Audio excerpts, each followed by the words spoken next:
Hello friends, एक नए video के साथ हम आज दूसरा चैप्टर डिस्कस करेंगे। ADR, alternative dispute resolution mechanism, आपका यूनिट 2 है। इसके रिलेटेड जो भी इंपॉर्टेंट क्वेश्चंस, जो प्रीवियस ईयर क्वेश्चंस हैं, उसको हम डिटेल में एनालिसिस करने जा रहे हैं। तो please stay tune with me और बने रहिए मेरे साथ सोशल सेंस पे प्लीज। और चैनल को लाइक करिए, सब्सक्राइब करिए, और जो दोस्त आपके लीगल स्टडीज या क्लैट की प्रिपरेशन कर रहे हैं उनको ये फॉरवर्ड भी करिए। So let's start the unit 2, ADR. पहला केस है एडीआर का, निगोशिएशन। निगोशिएशन क्या होता है कि देखो, negotiation is the one type of alternative dispute resolution. कि भाई देखो, जब हमारी बात नहीं बनती तो हम क्या करते हैं, क्या कहते हैं, निगोशिएट कर लेते हैं। तो इसका ये भी एक इंपॉर्टेंट टूल है। But negotiation is not legally explain, but yes it is the one of the way where you can use the method to resolve the dispute. तो आप इस पे केस देखते हैं। Rohan and Mohan are the business's partner running a startup.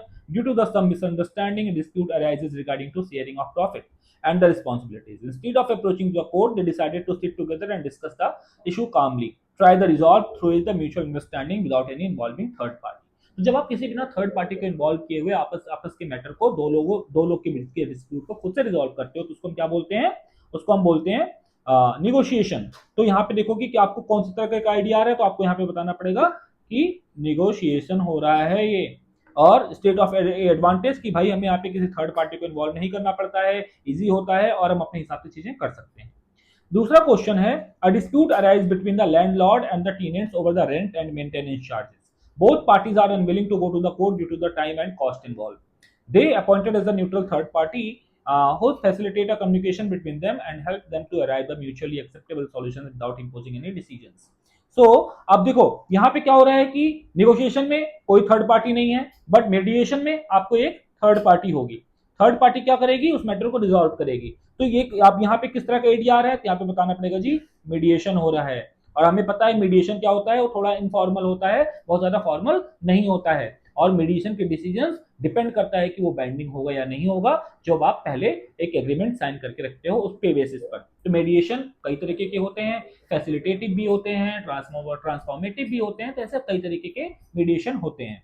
So what is the role of the third person in this process? तो third person का role depend करता है कैसा होगा, कि वो फैसिलिटेट भी कर सकता है और वो ट्रांसफॉर्मेटिव मीडिएशन भी कर सकता है। तो it depends on the person what type of agreement they are doing with that both of the parties. So, third case is two companies enter into a contract for supply of good. Due to the delay in delivery, a dispute arises. Both party appoint a conciliator who is not only facilitate communication but also suggest a possible solution to resolve the dispute. तो अब यहाँ पे क्या हो रहा है, हमें पता है ना कि कॉन्सिलिएशन क्यों यूज करते हैं। जब हमारे दो इंडस्ट्रियल डिस्प्यूट्स अराइज होते हैं, दो कंपनी के बीच में, दो फैक्ट्री के बीच में, दो प्रोप्राइटरीज के बीच में जब डिस्प्यूट होता है, then we use this method of conciliation. Conciliation का मेथड यूज करते हैं हम। State any one features of this method, कि भाई फीचर यही है कि it is easy without going to court. Without going to the court we can resolve the dispute. Without going to the court we can resolve our disputes. So it can is the beneficial things for here. So next case is about the arbitration. Arbitration means ये एक formal तरीका होता है और इसके जो decisions होते हैं वो बाइंडिंग होते हैं। And you are following a very formal way, go to the अगर हमारे बीच में डिस्प्यूट राइज होगा तो हम क्या करेंगे, जाएंगे, पहले दोनों पार्टीज आपस में बात करेंगे, नोटिस इशू करेंगे। फिर नोटिस इशू करने के बाद से दोनों पार्टी बैठ करके एक आर्बिट्रेटर को चूज करेंगे। उसके बाद से फिर हम क्लेम करेंगे, फिर दूसरी पार्टी हमारे पर काउंटर क्लेम करेगी, फिर आर्बिट्रेटर अपना एक एग्रीमेंट साइन करेगा, वॉट। उसके बाद से फिर जजमेंट शुरू होगा, वो प्रोसीडिंग शुरू होगी और फाइनल जजमेंट आएगा। तो यहाँ पे क्या हो रहा है, देखो कंस्ट्रक्शन कंपनी है तो कंपनी से रिलेटेड जो मैटर होंगे वो एडीआर में आर्बिट्रेशन के थ्रू रिजॉल्व होंगे। इस डिसीजन बाइंडिंग, यस, आर्बिट्रेशन के डिसीजन बाइंडिंग होते हैं, जबकि मीडिएशन के डिसीजन डिपेंड करता है बाइंडिंग होंगे या नहीं होंगे। और कंसिलिएशन में भी यही होता है कि the decision may be binding और it may not be binding. So Lok Adalat, very very important concept. लोक अदालत क्या होता है? लोक अदालत एक तरीके से इनफॉर्मल कोर्ट सेटअप होता है, जो आप अपने पेटी मैटर को, छोटे मोटे मैटर को आप जाकर के लोक अदालत में रिजॉल्व कर सकते हो। जैसे चालान का मैटर हो गया, बिजली का बिल हो गया, तो such type of matters we go to the Lok Adalat for the resolve the dispute. So, Lok Adalat is the informal setup of the court where you can resolve our small issues like any type of penalties raised by the government, etc. So, one advantage आपको यहाँ पे क्या करना होता है, सीधे आप directly you can talk with the directly discuss with judge Directly discuss with judge rather than hiring a arbitrator or rather than hiring a advocate, etc. So due to the delay of the court proceedings and high level expenses, many people prefer to alternative methods. तो कुछ लोग क्या करते हैं कि भाई हमें पता है कि कोर्ट की पेंडेंसी इतना ज्यादा है, कोर्ट के ऊपर इतना प्रेशर है, कोर्ट में हमारे केसेस सालों साल चलते रहते हैं, तो लोग इसको छोड़ करके एडीआर मेथड को प्रेफर करना ज्यादा पसंद करते हैं। तो यही है कि भाई कोर्ट में पेंडेंसी ज्यादा है, कोर्ट में टाइम बहुत ज्यादा लगता है, तो हम क्या करेंगे, कोर्ट के बाहर अपने मैटर को रिजॉल्व करेंगे, सेटल करेंगे। That's why it is the important thing. वही बेनिफिट है इसका। 3 मार्कर क्वेश्चंस देखते हैं। नेगोशिएशन पे क्वेश्चन है। Again what is negotiation? It is the informal way where we are not choosing any third party, we are just try to sit and talk and try to resolve our matter. State any two advantage, हमें किसी third party की जरूरत नहीं पड़ती, easy होता है और हम अलग अलग तरीके से यहाँ पे इमोशंस पे इन्वॉल्व हो सकते हैं। Why not third parties involved? Because it is very informal way where the only two parties sitting together and try to resolve the dispute. Next case is about the mediation. हमें पता है mediation में एक third party होती है, informal तरीका होता है, इनफॉर्मल तरीके से हम अपने मैटर को रिजॉल्व करते हैं। और role of mediator, it might be facilitative, it might be facilitative, it might be transformative etcetera. तो हमारे मीडिएटर जो होगा उसका रोल अलग अलग हो सकता है और मीडिएटर का डिसीजन बाइंडिंग नहीं होते हैं। डिपेंड करता है कि अगर आपने पहले से एग्रीमेंट कर रखा है तो बाइंडिंग होगा, otherwise generally it is not binding.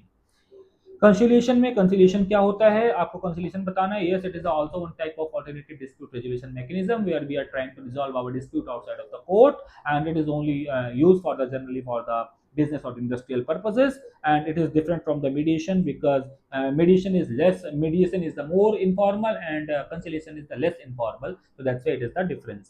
And what is the role of conciliator? Conciliator is try to provide you the future solutions or the substantive solutions for to resolve the temporary disputes in the permanent way. Arbitration, what is arbitration? Again, it is a type of ADR and where you are dissolving your dispute outside of the court, and ADR is generally used for the industrial purposes, and yes, decision is binding. And why the arbitral award prefer the commercial disputes? Arbitral award आसान होता है क्योंकि इसमें specialised लोग होते हैं जिनको industrial law, labour law, इन सब की जानकारी होती है, तो that's why these peoples are used in this matter. लोक अदालत क्या होता है? It is the type of informal court setup where people directly go to the court to resolve their small type of issues. And two features इनको ये जो है इसमें आपको इन जो एडवर्सियल मॉडल है वो फॉलो नहीं करना पड़ता और आपको यहाँ पे इनक्वेस्टोरियल मॉडल फॉलो करते हो। आप यहाँ पे सीधे जज के साथ इन्वॉल्व करते हो और जज के साथ सीधे बैठ करके बातचीत करते हो और निगोशिएशन का मौका मिलता है आपको, निगोशिएशन का मौका मिलता है। और what is the status of judgement? Yes, एक चीज आपको बता दूं, लोक अदालत के जो डिसीजन है उसको आप किसी भी कोर्ट में चैलेंज नहीं कर सकते, इट इज अ बाइंडिंग। एक बार लोक अदालत ने जो डिसीजन दे दिया आप उसके खिलाफ कोर्ट में नहीं जा सकते। तो that is the important of that लोक अदालत। तो याद रखना लोक अदालत वेरी इंपॉर्टेंट। लोक अदालत पे कई बार एग्जाम में, बोर्ड एग्जाम में और अदर एग्जाम्स में भी क्वेश्चन पूछे गए हैं, तो प्रिपेयर लोक अदालत वेरी थॉरली। और लोक अदालत के परमानेंट लोक अदालत क्या है इसके बारे में आप डिटेल में एक बार तैयार करके एग्जाम में जाइएगा। लॉन्ग केस क्वेश्चन देखते हैं। आर्बिट्रेशन वर्सेस मीडिएशन, कौन सा ज्यादा अच्छा होता है? देखो जो mediation is informal, arbitration is very formal. Arbitration used for the industrial and commercial purpose whereas the mediation is used for the only for the resolving the dispute between the two parties. तो what is mediation, arbitration मैंने already आपको discuss कर दिया। One difference between the mediation मैंने अभी आपको बता दिया कि मीडिएशन इनफॉर्मल है, आर्बिट्रेशन फॉर्मल है। Why was arbitration use, mediation failed? कि भाई जब इनफॉर्मल तरीका फेल हो जाता है तो हम इंस्टीट्यूशनल तरीका यूज करते हैं। हम ऑफिस में जाते हैं, आर्बिट्रेशन सेंटर पे जाते हैं, वहाँ पे एक आर्बिट्रेशन सेंटर चूज करते हैं, एक पर्सन चूज करते हैं, वो प्रॉपर एक एग्रीमेंट बनाता है जिस पर दोनों एग्री करते हैं, फिर वो आर्बिट्रेशन शुरू होता है और फिर जजमेंट आती है। तो यस, तो जब हमारा इनफॉर्मल तरीका काम नहीं करता तो हम फॉर्मल तरीका फॉलो करते हैं। It is arbitral award is binding, yes, most of the time arbitral award is binding. And if it is not if party is not going to accept it, then they have to move to the courts. There is the only alternative.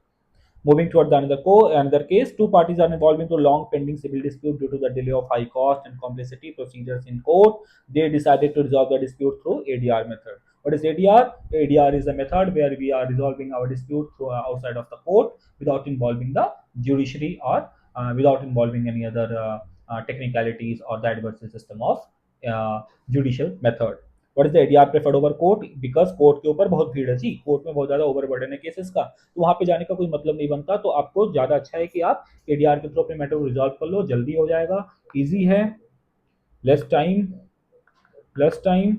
Not burden, not overburden.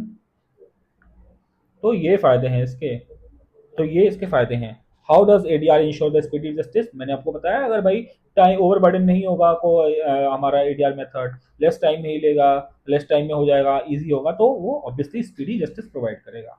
One limitations of ADR, भाई ADR की limitations यही है कि ADR criminal matter के लिए use नहीं कर सकते। क्रिमिनल मैटर के लिए आपको कोर्ट ही जाना पड़ेगा, जो आपका ट्रेडिशनल मॉडल है उसको फॉलो करना पड़ेगा। लोक अदालत पे क्वेश्चन देते हैं। लोक अदालत क्या है, मैंने ऑलरेडी आपको बता दिया। एक फायदा क्या है कि आपको सीधे जज के साथ निगोशिएशन करते हो। Is decision is binding, yes decision is binding, yes decision is binding, can appeal be filed against any award, no you cannot file the case. Why the local law is important in India, because it provides an opportunity to the poor people to resolve the dispute by without hiring an advocate or the expenditure high expenditure over the getting the justice. So that's why it is important. Last case of this series is two companies engaged in the international trade face the dispute regarding to breach of contract. They appoint a conciliator who are actively suggest solutions to help the both parties reach a settlement without going to the court. What is conciliator? Conciliator is again is the person who is appointed for to resolve the dispute between the two authorities, two companies, two factories, two proprietorship, etc.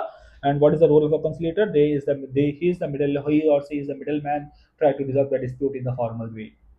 How's the conciliator from the arbitration? Yes, arbitration and conciliation is the both used for the same purposes, but the methodology is the different.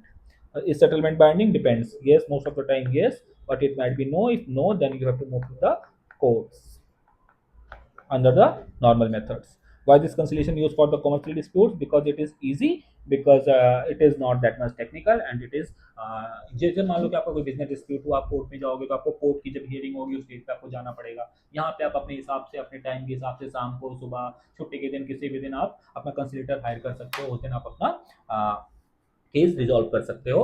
तो ये हमारा एक ADR method का benefit होता है। तो ADR method में बच्चों देखो, एडीआर मेथड में एडीआर क्या होता है, इनक्वेस्टोरियल सिस्टम और जो हमारा ट्रेडिशनल एडवर्सल सिस्टम है, इसमें डिफरेंस करके जाना। मीडिएशंस, कंसिलिएशंस, आर्बिट्रेशंस, इनके तरीके कैसे काम करते हैं, इसको एक डिटेल में इसको पढ़ना जरूरी है। और लोक अदालत is very very important in this chapter, and Lokpal and Lokayukta is also very important. तो please read all these things and prepare well, and thank you, thank you, thank you guys, and please stay tuned with my channel, and please subscribe my channel, and please like and comments on my channels. Your valuable feedback is always welcome. Thank you.